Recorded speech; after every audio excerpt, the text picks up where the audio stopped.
What's going on, community? So, today I want to talk about 5 actions that, if you take them starting today, will supercharge your fat loss. However,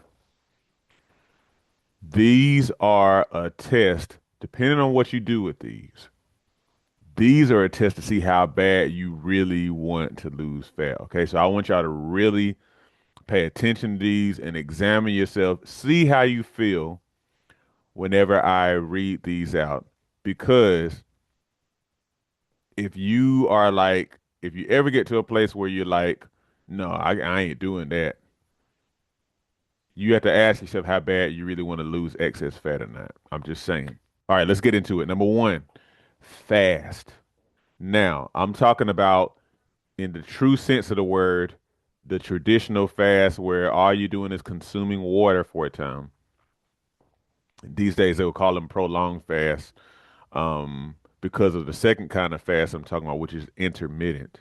Okay. Now, obviously, for most of us, because in this culture, fasting is still not as it's not as commonly practiced, maybe as it used to be.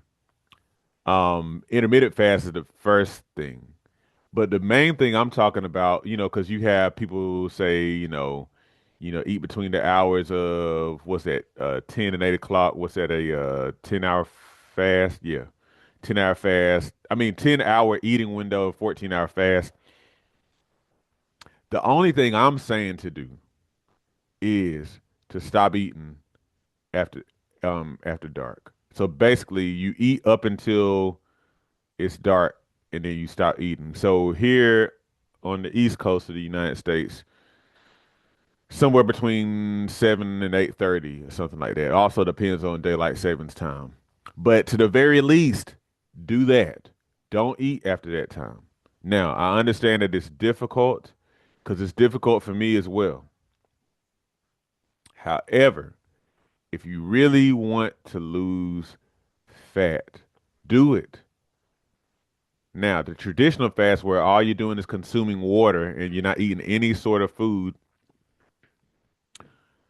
you want to eventually build up to where you can do that. Now, let me put some caveats on that though. The thing about traditional fasting is nobody can fast indefinitely. You need food at some point or you'll die. So fasting in and of itself as like a fat loss tool, you will lose fat, especially you go um a few days. Now, if you have an eating disorder, ignore this. And also if you haven't fasted in a while, you need to make sure you check with a medical professional.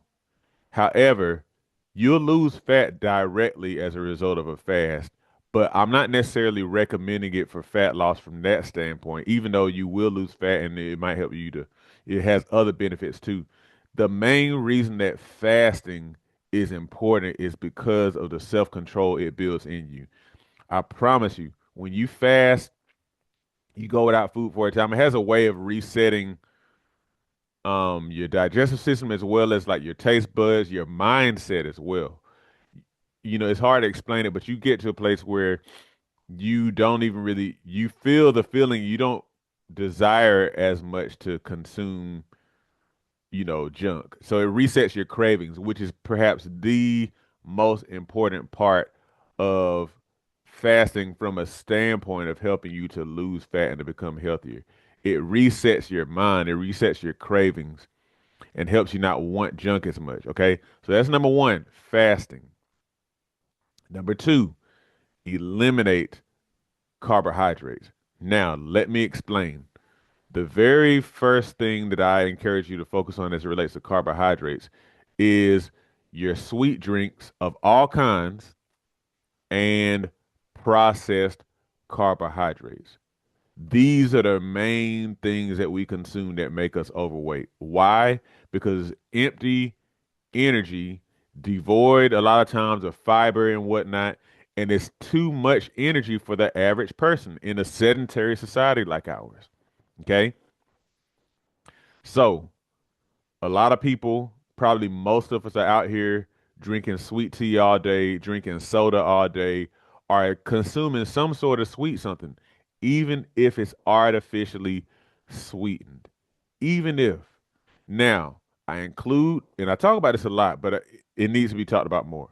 I include artificially sweetened beverages because this is my opinion. When you drink artificially sweetened drinks, okay, there may not be any calories in there per se, but it kind of misses the whole point of the matter. What we want is not necessarily zero calories. What we want is to not be to not be bound to the need for sweetness because sweets are like more so an indulgence. When they're consumed in reasonable amounts.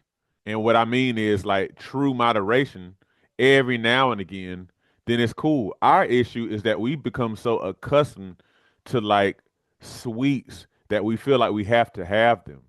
And then that's where the issue comes in. And so then we're like, okay, well, since I gotta have sweets, let me kind of do a 0 calorie version. But artificially sweetened beverages are substances for one, a lot of times will affect your body in a similar fashion to sugared beverages.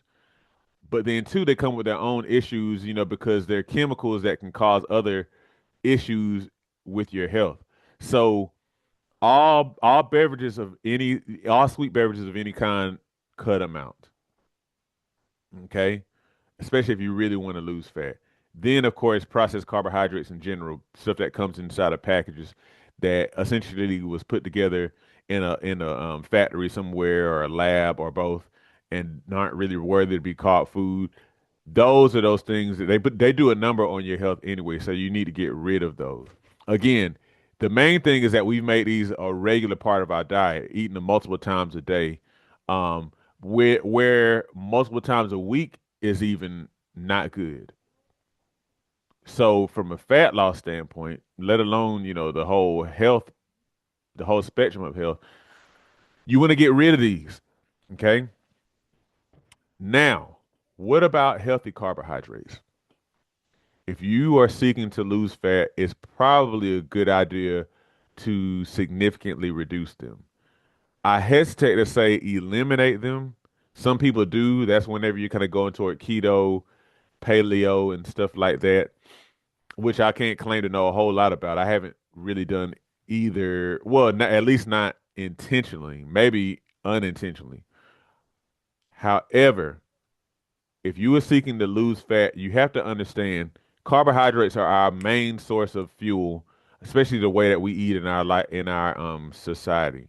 We eat a lot of carbohydrates, and they're very quickly used by the body, and then whatever's not used is stored as glycogen inside of your muscles, and then converted to glucose and stored inside of your fat um, as well. Now, we're so sedentary that we don't even come close to using all of this stuff. So we end up gaining a whole lot of fat from even healthy carbohydrates. And when I talk about healthy, I'm talking about rice, and potatoes and starchy vegetables. Okay, corn as well, which is a grain. Um, Even breads, even though breads are more so like processed, and depending on the where you get the bread from, determines how processed it actually is. But anyway, my point is you need to at least limit them significantly if you want to lose fat, because what happens is as you continue to consume high levels of carbohydrate, what happens is your body relies on those, and you're still probably storing fat because you're consuming too many carbohydrates for your body to actually go to your fat storage, if that makes sense. Okay. So that's number two. Eliminate carbohydrates. And I'll put parentheses, significantly reduce even healthy carbohydrates. Now, if you're talking about the carbs inside of non-starchy vegetables and stuff like that, I'm not talking about reducing those. Eat those to your fill. You still need to be eating plenty of non-starchy vegetables and plenty of, fruits in that order though. You have to be careful with fruit too because fruit is good for you and has the fiber and everything. But a lot of times people want to lean into the fruit because it's sweet. But fruit in and of itself is kind of a treat as well. So you really need to be focused on those vegetables. Number three, you need to lift heavy weights. Okay. I say, or because I'm a calisthenics fan, you need to start doing calisthenics. Now, the key to this is you want to be able to, you want to stimulate your muscles to grow. And so with weights, that's not you going and getting little 2 pound weights and doing a million reps. That's not really doing a whole lot of stuff. What you want to do is you want to lift a weight that you feel. So that might be like with lifting weights, you want to be able to lift it like maybe to build muscle at least no less than about 6 reps or so.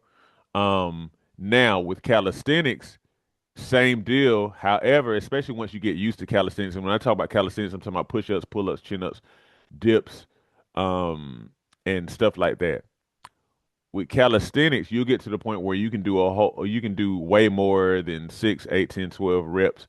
However, they can still be good for building muscle given that you do enough volume. You got dudes out here like Herschel and Bo Jackson, and then a lot of these folks who do workouts like in parks and stuff like that, who are literally doing hundreds of reps. Now, I know this sounds kind of outlandish. I'm just talking about stuff you need to do to build muscle, which actually is indirectly very helpful for burning fat, because muscle is what you would call a glucose sink, which means that muscle, especially healthy muscle tissue, the more that you have, the more it can kind of bring in glucose and utilize it versus it getting stored in fat tissue. That's what you want. You need to be doing this. So that means like just doing cardio is not going to cut it. It's not going to cut it. Okay. Make sure you train your whole body too. Guys, don't just do your chest and your arms. Ladies, don't just do glutes and legs. Don't just do those. You need to train your whole body, okay? So you're proportional. Number four, if you really want to supercharge your fat loss, you need to walk every day. Walk every single day. One of the things I recommend people to start doing, whenever they're getting started on their fitness journey anyway, is to start walking at least 5 minutes a day to build a consistency. If you want to really lose fat though, then you need to really be pushing toward, to be honest, like an hour a day. If you can't do it in one pop, then you might do 30 minutes early part of the day, 30 minutes later part of the day. But you need to be pushing for an hour plus. Now, think about it this way. What I'm asking what I'm asking for seems like a lot. But if you really consider society, how it's changed and whatnot, 150 years ago, people would have been doing a lot of this stuff easily because their jobs would have been active, or people wouldn't be having multiple cars and stuff like that. Cars would be hard to come by. We wouldn't live so far away from work, from church, from grocery, from all this kind of stuff. We wouldn't live so far away. And so we'd be naturally doing a lot of this. Now, society has changed, but our needs haven't. So find the time. Even, and this may seem like it's asking a lot, but again, your needs, your bodily needs haven't changed. Even if you had to rearrange something in your lifestyle, your health is important enough for this. Walk every day. And number five, you need to try to move every 30 minutes. Again, seems like I'm asking for a lot, but your health matters enough for this. Now, this actually refers back to a study that I came across sometime this year that talked about moving every 30 minutes and its positive effects on the body. Of course, I contend that the reason why it's positive is not because of some sort of health breakthrough per se. It's because this is what we're made to be constantly moving, almost constantly moving, not sitting down as I am in front of a computer or at a desk somewhere all the time. We're not made to do that. And so when you do as you're designed, then it just so happens to be beneficial for the body because we're so far gone these days. But when I say do something every 30 minutes, even if it's something little, even if you just kind of get up and walk around your office for a minute, um, or even if you go and you might go to a flight of stairs and go up and down for 2 or 3 minutes or so, or you get down on the floor and you don't have to do a whole lot, just some push-ups or some sit-ups, hold a plank, um, something. Just walk into the bathroom every 30. You may not have to go to the bathroom that much. My point is getting up and moving, because what happens is sitting is so harmful. The effects it has on the metabolic system, um, on your blood circulation, on your insulin sensitivity, it's it's real and negative effects from sitting down for hours and hours and hours a day just because we're not made to do that. Now, so those are the 5 actions that if you start taking them today, they will supercharge your fat loss. If you have some difficulty with any of these, or you kind of drawn like a line saying that you won't do any of them, I mean this in all respect towards you, but you have to ask yourself, if you really want to lose fat, if you want it bad enough. I don't say that to insult. I say that to really cause you to think, because everything that I've mentioned is stuff that is you can you can look at it all, and it's backed by science and experiences, even my own experience. But there are things inside of us a lot of times especially when we're struggling to lose fat, there are things that are inside of our minds and inside of our thinking that are holding us back. And so you really have to find out what those things are so you can bust plateaus and really get to the fat loss that you desire. So this should be challenging to you. Now, this is where this live cuts off and goes to questions for those in my community. So if you're looking at this on YouTube, realize that you can join my fitness community. I'm at patreon.com/Sean B2B Fitness, so that you can actually ask me questions, specific questions according to wherever you are. So make sure you go there, Patreon. The link is below. Make sure you go there and join the fitness community so you can ask questions when I do these lives Monday through Friday mornings. Okay. All right. Y'all have a great day. Make sure you share this with somebody. And let's take these actions so we can go and supercharge this fat loss, y'all. All right. If you're 35 to 50 years old and wanting to lose weight, get stronger, and become more athletic, but you keep finding yourself hitting roadblocks like aches and pains, stuck at the same weight, lack of motivation, even wondering if your fitness goal is impossible to reach, I got something for you.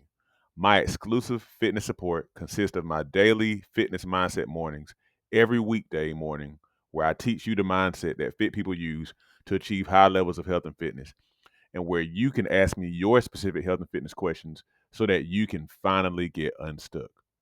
You also get access to my video workout library, as well as my fat loss workbook, fitness journal, and other helpful fitness related downloads we have available on our Patreon.